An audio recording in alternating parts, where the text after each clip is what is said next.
Ամերիկան եվրոպական մի շարք երկրներ, Թուրքիան և Արաբական լիգայի անդամներ։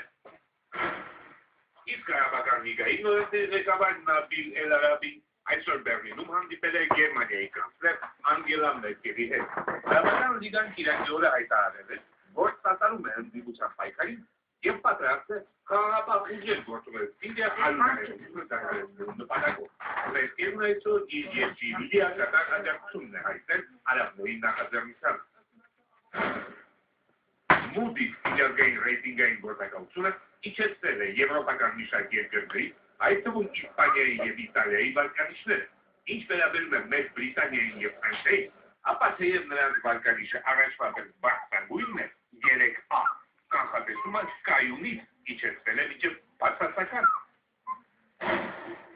Մինչ արդեն ուշքի է գալիս կիրակի օրը տեղի ունեցած զանգվածային անկարգություններից հետո, այսօր փողոց էին դուրս եկել կենսաթոշակառուները։ Այս մարդիկ փաստում են, եթե մեր թոշակները կրճատվեն, մենք պարզապես հայտնվելու ենք աղքատության մեջ, մենք արդեն փող չունենք, նույնիսկ դեղորայք գնելու համար։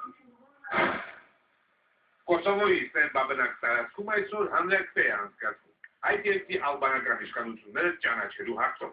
Սերբերը, որոնք այժմ կազմում են Կոսովոյի բնակչության մոտ 10%, չեն ցանկանում ճանաչել ալբանական իշխանությունները։ Բելգրադը դեմ է հանրաքվեի անցկացմանը գտնելով, որ այն խոչընդոտելու է Սերբիայի անդամակցությանը Եվրամիությանը։ Աբրահամ Լինկոլն ամերիկյան ավիակիրն այսօր երկրորդ անգամ անցել է Հորմուզի նեղուցով, որով տեղափոխվում է ողջ աշխարհում սպառվող նավթի 20%-ը։